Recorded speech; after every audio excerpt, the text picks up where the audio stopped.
You vanish. No announcement. No dramatic farewell. No subtle clues left behind. You simply stop replying, stop showing up, stop extending yourself into spaces that once demanded your constant presence. Like a flame withdrawing into its wick, you retreat, not in bitterness, not in protest, but in a quiet, deliberate act of self-preservation. And the world? It continues. The group chat buzzes without you. The office politics spiral on. Birthdays pass, unnoticed by the people whose candles you used to light. Some don't ask where you went. Others barely register your absence. It's jarring, the stillness that follows your silence. Not because it's loud, but because it isn't. No chaos. No confrontation. Just the soft and terrifying truth, you were never as needed as you believed. But that's only half the story, because something else starts to happen. Something subtle, almost imperceptible. A shift. A ripple in the fabric of the connections you thought were immutable. Someone reaches out. Then another. But not the ones you expected. Not the ones you bled for. Not the ones you carried. And then the ache sets in. Not the ache of loneliness, that's something you're used to, but the ache of clarity. The slow-burning realization that your visibility was never the same as your value.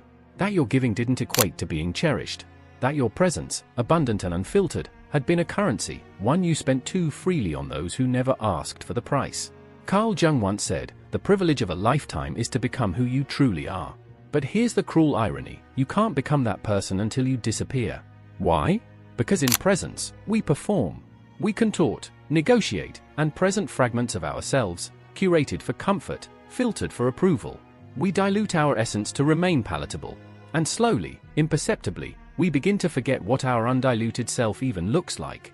But when you disappear, when you retreat into silence and solitude, when you stop being available, emotionally, mentally, even digitally, the masks start to fall. Not just yours. Theirs. You see who checks in and who doesn't. Who grows uneasy with your quiet and who finds relief in it. Who misses your essence and who only ever consumed your energy. And beneath all that, emerges the real question. What happens when your presence is no longer on offer? What is revealed in your absence that could never be known in your presence? And most terrifying of all, who are you without the validation, the roles, the praise, the utility? What happens when your identity is no longer sustained by attention? Disappearing isn't about escape. It's about revelation. It's about forcing the world, and yourself, to confront the unbearable question. Were you loved? Or were you just useful? There is no harsher mirror than absence. Because only in absence do the illusions collapse. Only in absence can the hollow friendships be exposed, the codependent roles crumble, the performative care dissolve. When you truly disappear, you start to notice something else, something deeper than abandonment or betrayal. You begin to feel your own presence. Not as a reflection in someone else's eyes. Not as a role, or a function, or an echo of another's expectations. But as something whole. Something wordless. Something real. And in that space, stripped of applause and attention, a frightening truth is born. Maybe you've never really met yourself. Not the self that performs. Not the self that pleases. Not the self that is always available. But the self that watches from behind your eyes. The one that doesn't beg to be seen, because it is seeing. The one Jung spoke of, not your persona, not your shadow, but something deeper. Something closer to soul. So now we arrive at the precipice. You've disappeared. And the silence has begun to speak. What will it say? What will it reveal, not just about others, but about you? And what if the person you become in that solitude is the one you were always meant to be? We live in a world that worships visibility. From the moment you're born, you're taught, subtly or loudly, that being seen is the same as being significant. That attention is evidence of worth. That presence is proof of existence. But Carl Jung warned us long ago, the most terrifying thing is to accept oneself completely. Why? Because to truly meet yourself, not the curated version, not the one built for applause, is to peel back the layer society has wrapped around your identity. Let's start there.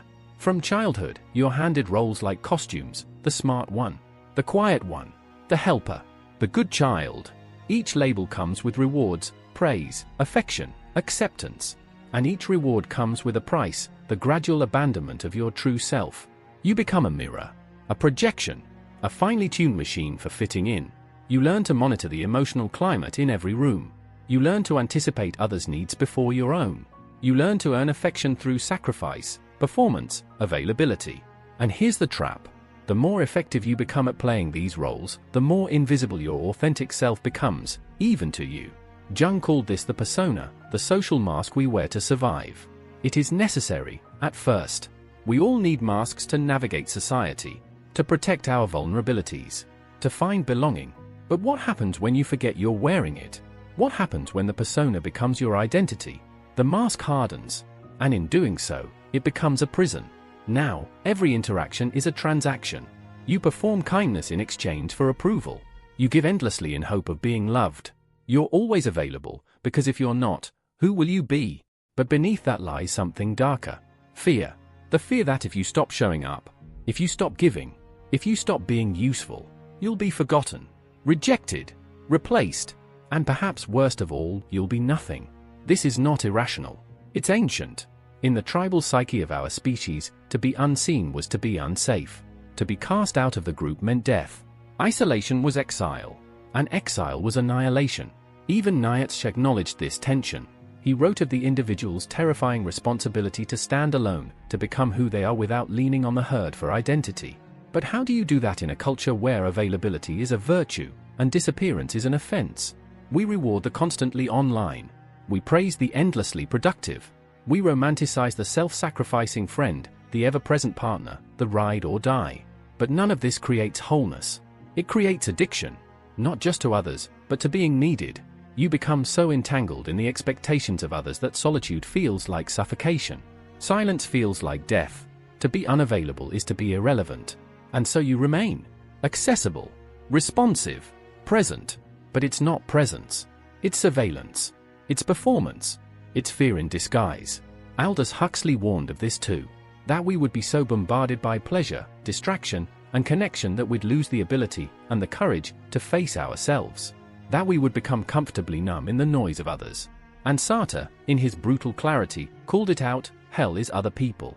But not because people are bad. Because we lose ourselves in them. We twist and distort to fit their expectations. We wear the mask longer and tighter until we forget we ever had a face beneath it. So what happens when you disappear? You face the withdrawal. Not just from others, but from the person you thought you were. That you who always replied within seconds. That you who filled in the silence so others didn't have to. That you who was always one step ahead in giving, fixing, proving, performing. That person begins to dissolve. And in their place, something raw emerges. Something uncertain, awkward, unformed. Your real self. The part that isn't always sure. That doesn't know what others want. That no longer craves constant validation. This is the core of Jung's work, the path of individuation. A journey inward. A stripping away of persona, shadow, and ego until only the self remains. Not the self others know. The self you have forgotten. But here's the uncomfortable truth. You cannot meet that self until you disappear. Because as long as you're available, to everyone, all the time, you are fragmented, pulled, scattered. To become whole, you must become alone. But that doesn't mean lonely. It means undistracted. It means choosing the discomfort of solitude over the illusion of connection. It means retreating, not as an act of despair, but of reclamation. Because only in the silence of your own absence do you begin to hear the voice you've buried beneath everyone else's expectations. So we return to the question, what does your disappearance reveal about the world, and about you? Is your worth dependent on your availability? Or is there something deeper, something unshakable, that remains even when you are gone? You think your constant availability is an act of kindness, a gesture of love, a commitment to responsibility, a noble way of saying, I'm here for you. But what if it's not? What if it's a hidden survival mechanism, hardwired into your nervous system, reinforced by culture, and constantly weaponized by modern life? Because here's the quiet tragedy. Your overavailability doesn't just betray you, it reshapes the people around you. When you're always reachable, people stop reaching deeply. When you never say no, your yes loses all meaning. When you're perpetually present, you become a backdrop, not a person. Let's break this down. Neuroscience tells us that human brains adapt rapidly to patterns. What's constant becomes invisible. Just like a ticking clock disappears from your awareness after a few minutes, so too does the person who is always there. This is called hedonic adaptation, the psychological phenomenon where repeated exposure to something diminishes its emotional impact. It's why even the most beautiful view becomes ordinary if you see it every day. It's why a lover's attention fades when it's unearned. It's why your presence, no matter how sincere, becomes devalued when it's too available. The paradox is cruel. In giving more, you are felt less. And the more you give without boundary, the more you're consumed, not cherished. But it gets worse. This dynamic doesn't just affect perception, it alters relationships on a fundamental level. Over time, you condition others to expect you, to depend on you, to require your energy just to maintain their own balance. You become the emotional scaffolding for people who refuse to build their own foundations. And slowly, without warning, you disappear into roles. The therapist, the problem solver, the emotional sponge, the strong one. You stop existing as a person and become a function. But here's what no one tells you. When you finally step away, when you vanish for real, people won't thank you for all you've done. They'll resent you for no longer doing it. They won't say, "You gave too much." They'll say, "You changed." And that is the unseen consequence, the dark undercurrent that runs beneath all overfunctioning. Your generosity becomes your erasure, because in the long shadow of your own availability, no one sees the cost you pay. No one sees the exhaustion, the micro-abandonments, the self-betrayals. They only see what you give, and they get used to it. Culturally, this is even more insidious. We live in an economy of attention. To be offline is to be irrelevant. To say I need space is to be difficult. To set boundaries is to be selfish. Social media glorifies the hustle. Relationships romanticize constant texting. Friendships are expected to survive through memes and instant replies. And beneath it all, a quiet terror of being forgotten. So we keep showing up. We keep commenting, calling, comforting. Not because we always want to, but because we don't know who we are without it. This is the modern illness. Hyperconnection with no true connection. Our brains are wired for reciprocity, for mutual presence, for depth. But the algorithms have trained us otherwise. They've made relationships fast, shallow, and transactional. We respond in seconds, but feel more alone than ever. We're always in touch, but rarely in truth. We are surrounded, but unseen. And it's making us sick. Studies show skyrocketing rates of burnout, emotional fatigue, and identity confusion. Not just because of work, not just because of trauma, but because we are never allowed to disappear. We are never given permission to go inward, to pause, to grieve, to not be available. And when we do, the world punishes us. Friends withdraw. Partners get defensive. Communities guilt-trip you for becoming distant. But distance isn't disconnection. Distance is where clarity begins. Carl Jung understood this deeply. His concept of the shadow, the repressed parts of ourselves we hide to remain acceptable, is always intensified by overpresence. The more we perform externally, the more we suppress internally. The need to be available is often a fear of facing that shadow. Because what if, when you disappear, you discover a self you've ignored for years? A self that's angry, or empty, or numb, or quietly begging to be free. This is the real danger of being constantly seen. It gives you no space to see yourself. And yet, paradoxically, disappearing is often what awakens others to your reality. When you pull back, you allow people to feel your absence, to confront their own dependence on you, to realize what they took for granted. But not everyone will rise to meet that realization. Some will fade away. Some will replace you. Some will blame you for the void they now feel. Let them. Because those who vanish in your absence were never truly with you in your presence. And those who remain, those who reach through the silence not out of obligation but recognition, those are the ones who matter. But you can't know that until you disappear. So what now? You've seen the invisible weight of your overavailability. You've traced its roots through culture, psychology, and the nervous system. Now, you stand at a choice. Return to the noise, or embrace the silence. Continue being consumed, or learn how to reclaim yourself. Because somewhere, behind all the roles, responses, and responsibilities, behind the exhaustion and the emotional debt, there is a part of you whispering, "Let me go. Let me be free. Let me finally be seen." But to be seen, truly seen, you must first become unseen. You must disappear. You've vanished. And in the aftermath, the silence is deafening. But within that silence, something is awakening. Not a cry for help. Not a call to return. But a quiet rebellion. Not against the world, but against who you became in it. Because to disappear is not to die. It's to revolt. To declare, without apology, I am no longer available for roles I didn't choose. This is where it begins, not with confrontation, but with refusal. Refusal to explain your silence. Refusal to apologize for your absence. Refusal to shrink yourself back into the mold that once defined your worth. But rebellion is dangerous. It costs more than comfort. It threatens the entire architecture of your relationships, your image, your place in the social hierarchy. Because the moment you set boundaries, you disrupt expectations. And expectations are sacred to those who benefit from your compliance. You will be called selfish. You will be called distant. You will be told you've changed. Let them speak. Because they are right, you have changed. You've chosen to stop playing a game where love is earned through exhaustion. And that terrifies people. It terrifies you. Because disappearing was only the first step. The real battle is what comes after, the audacity to stay gone long enough to meet yourself. This is where Jung's concept of individuation becomes revolutionary. He described it not as a destination, but a process, the lifelong journey of becoming whole. Not by adding more to yourself, but by reclaiming the parts you abandoned. The parts you silenced to keep the peace. The parts you buried to stay accepted.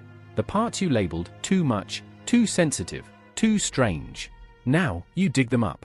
Not gently, not cautiously, but with fire. Because you're not just withdrawing, you're rebuilding. Return to the noise. Or embrace the silence. Continue being consumed. Or learn how to reclaim yourself. Because somewhere, behind all the roles, responses, and responsibilities, behind the exhaustion and the emotional debt, there is a part of you whispering, "Let me go. Let me be free. Let me finally be seen." But to be seen, truly seen, you must first become unseen. You must disappear. You vanished. And in the aftermath, the silence is deafening. But within that silence, something is awakening. Not a cry for help. Not a call to return. But a quiet rebellion. Not against the world, but against who you became in it. Because to disappear is not to die. It's to revolt. To declare, without apology, I am no longer available for roles I didn't choose. This is where it begins, not with confrontation, but with refusal. Refusal to explain your silence. Refusal to apologize for your absence. Refusal to shrink yourself back into the mold that once defined your worth. But rebellion is dangerous. It costs more than comfort. It threatens the entire architecture of your relationships, your image, your place in the social hierarchy. Because the moment you set boundaries, you disrupt expectations. And expectations are sacred to those who benefit from your compliance. You will be called selfish. You will be called distant. You will be told you've changed. Let them speak. Because they are right, you have changed. You've chosen to stop playing a game where love is earned through exhaustion. And that terrifies people. It terrifies you. Because disappearing was only the first step. The real battle is what comes after, the audacity to stay gone long enough to meet yourself. This is where Jung's concept of individuation becomes revolutionary. He described it not as a destination, but a process, the lifelong journey of becoming whole. Not by adding more to yourself, but by reclaiming the parts you abandoned. The parts you silenced to keep the peace. The parts you buried to stay accepted. The parts you labeled too much, too sensitive, too strange. Now, you dig them up. Not gently, not cautiously, but with fire. Because you're not just withdrawing, you're rebuilding. This is the rebellion. To live no longer in fragments, but in totality. And to do this, you must embrace the counterintuitive. 1. Learn to disappoint the wrong people. You will not heal if your highest goal is to be liked. Being liked is often the reward for being non-threatening, predictable, and useful. But healing? Wholeness? They demand a willingness to be misunderstood, even disliked. You must become the villain in someone else's narrative to become the hero of your own. And that's okay. Jung said, the most dangerous things in the world are immense accumulations of human beings who are manipulated by only a few heads. Don't be part of the crowd that fears its own disapproval. Dare to let people walk away. Dare to walk away yourself. You are not their oxygen. 2. Embrace solitude as sacred. Most people fear solitude because they've only known it through the lens of isolation. But real solitude, chosen solitude, is not absence. It is presence. Your own. It is in solitude that the internal compass sharpens. That you hear the whisper of your deepest intuition, not drowned out by the static of others' needs. It's here you realize, you are not empty when alone. You are only empty when filled with everything that isn't you. The philosopher Blaise Pascal once said, all of humanity's problems stem from man's inability to sit quietly in a room alone. Sit in the room. Quietly. Even if it burns. Especially if it burns. That fire is your rebirth. 3. Define yourself without feedback. You've spent most of your life being mirrored. Praise meant you were on the right track.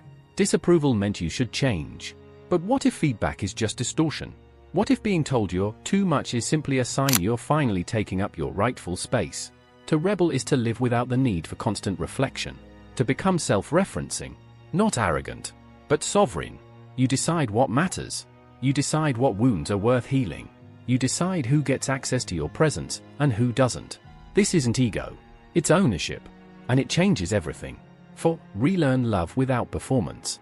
You may find, during your disappearance, that you no longer crave certain people. That some connections feel hollow once the performance ends. That some relationships were never rooted in love, only in convenience, familiarity, or mutual dysfunction. Good. Let them go. The rebellion isn't about loneliness. It's about finding those rare souls who love you in your silence, not just in your service. Not for your role. Not for your reliability. But for your rawness. These people exist. But you cannot find them until you stop performing. Until you become too quiet for the wrong ones to stay interested.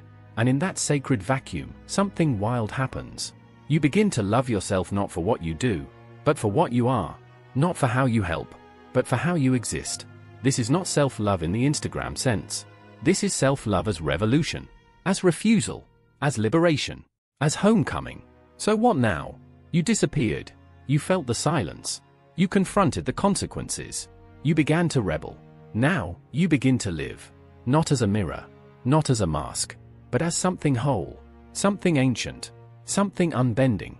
You are no longer afraid of being unseen, because you have seen yourself. You are no longer desperate to be heard, because you have listened. And from this place, this unshakable center, you can finally return, not to please, not to fix, not to perform, but to be. This is the rebellion, and you are ready. You've been emptied, stripped of expectation, praise, noise.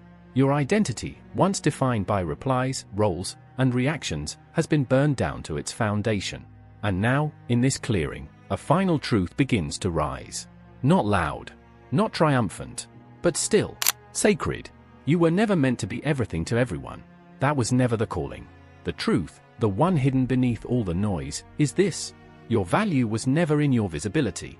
It was in your being. But the world lied. It taught you that your worth was transactional. That love must be earned through sacrifice. That to be loved is to be needed, and to be needed is to be used.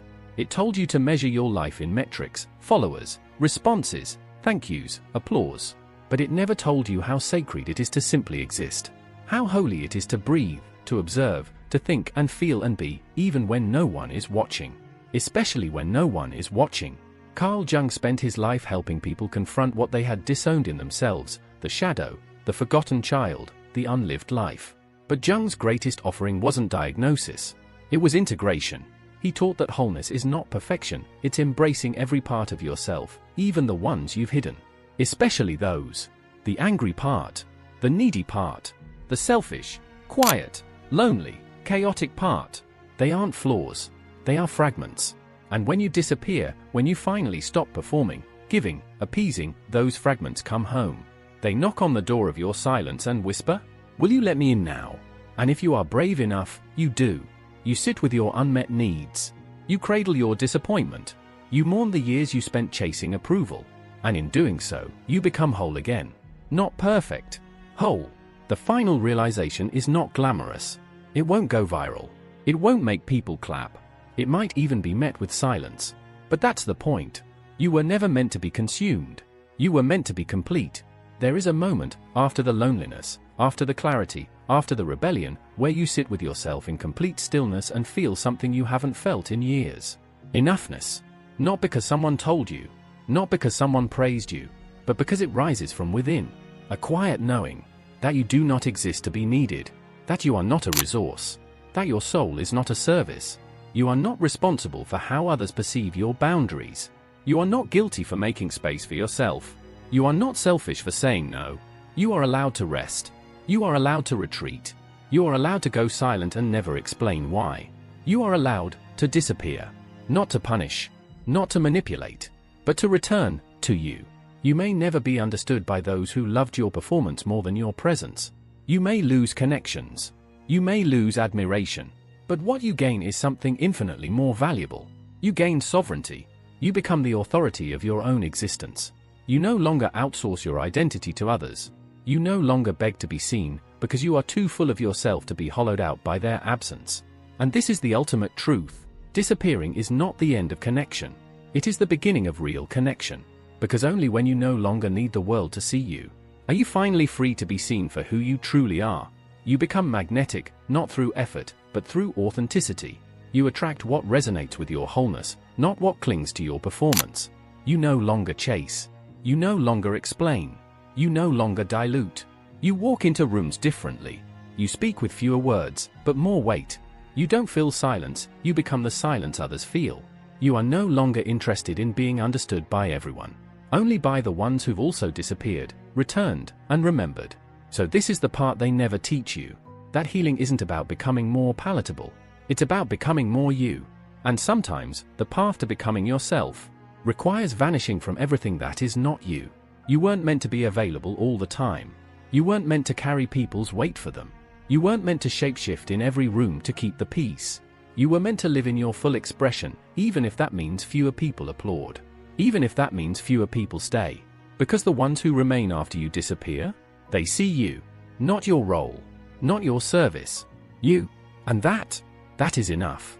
So now, the choice is yours. Not whether to disappear, you already did. Not whether to rebel, you already have. But whether you will carry this truth with you into the world. That your presence is a gift, not a guarantee. That your silence is wisdom, not a wound. And that your disappearance was never about leaving others behind. It was about returning to yourself, completely, unapologetically.